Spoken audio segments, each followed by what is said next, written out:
Alors actuellement, David, les énergies vertes renouvelables couvrent 1/5 de notre consommation d'électricité, 20%. La part la plus grande, si on regarde en détail, revient en fait à l'énergie hydraulique, c'est-à-dire les barrages d'EDF. À eux seuls, ils couvrent 13% de notre électricité. Loin derrière, on a l'éolien avec près de 4%. Ça paraît peu, mais ça monte quand même assez vite.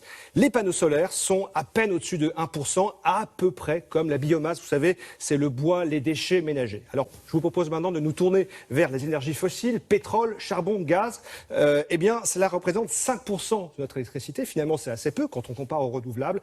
Il ne faut pas oublier évidemment le mastodonte nucléaire, 77% de notre électricité, plus des 3/4. Alors donc on est assez loin du compte en ce qui concerne les renouvelables.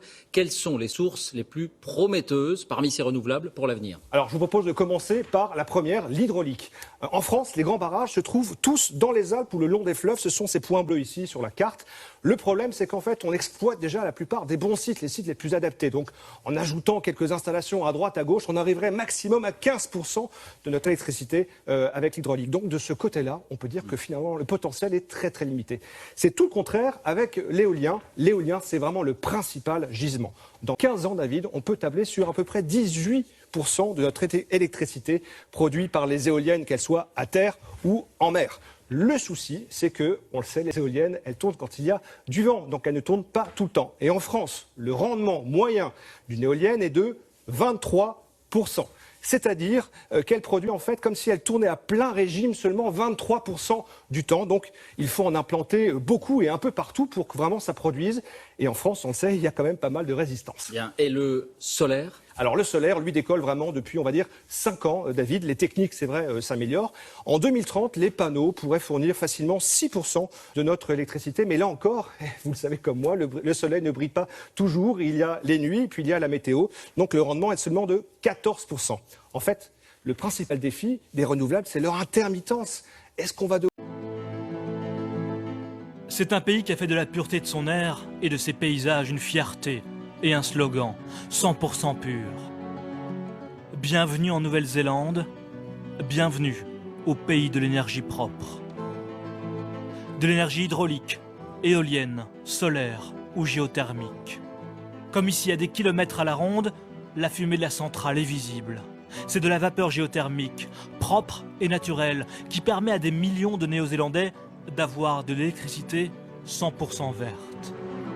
Nous sommes dans la région de Taupo, au cœur de la Nouvelle-Zélande, une région célèbre pour ses volcans, dont une bonne partie est en sommeil. Mais sous les pieds de Spence McClintock, l'activité volcanique est bien réelle. Du magma, invisible à l'œil nu, est récupéré par des kilomètres de tuyaux dans les profondeurs du sous-sol néo-zélandais.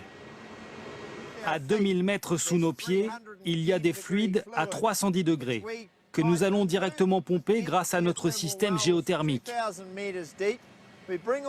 On remonte tous ces fluides à la surface et ensuite on les sépare de la vapeur. Cette vapeur fait tourner cette énorme turbine qui génère de l'électricité. De l'énergie envoyée ensuite dans le système électrique néo-zélandais. Une centrale à plus de 300 millions d'euros, presque entièrement automatisée et qui produit donc une énergie 100% naturelle. Une seule centrale comme celle-ci permet d'alimenter à peu près une ville de 150 000 personnes en permanence en électricité. Il y en a désormais une dizaine comme celle-ci en Nouvelle-Zélande. La géothermie représente désormais 17% de l'électricité produite dans le pays. Une centrale biomasse produit de l'électricité grâce à la chaleur dégagée par la combustion de matières organiques, telles que les résidus végétaux, les déchets ménagers, le biogaz issu de la fermentation de déchets. Autant de sources d'énergie renouvelables et disponibles en grande quantité. Le combustible est acheminé vers la chaudière. Il est introduit dans la chambre de combustion où, en brûlant, il dégage de la chaleur. Cette chaleur est transmise à des tubes remplis d'eau qui tapissent la chaudière. L'eau des tubes ainsi chauffée est dirigée vers un ballon dans lequel elle se transforme en vapeur. Cette vapeur fait tourner une turbine, puis cette turbine fait à son tour tourner un alternateur. Dans l'alternateur, l'interaction entre les électroaimants du rotor, la partie mobile, et les bobines de fil de cuivre du stator, la partie fixe, produit un courant électrique. Luc, est-ce que vous pouvez nous en dire un peu plus sur ces biocarburants ?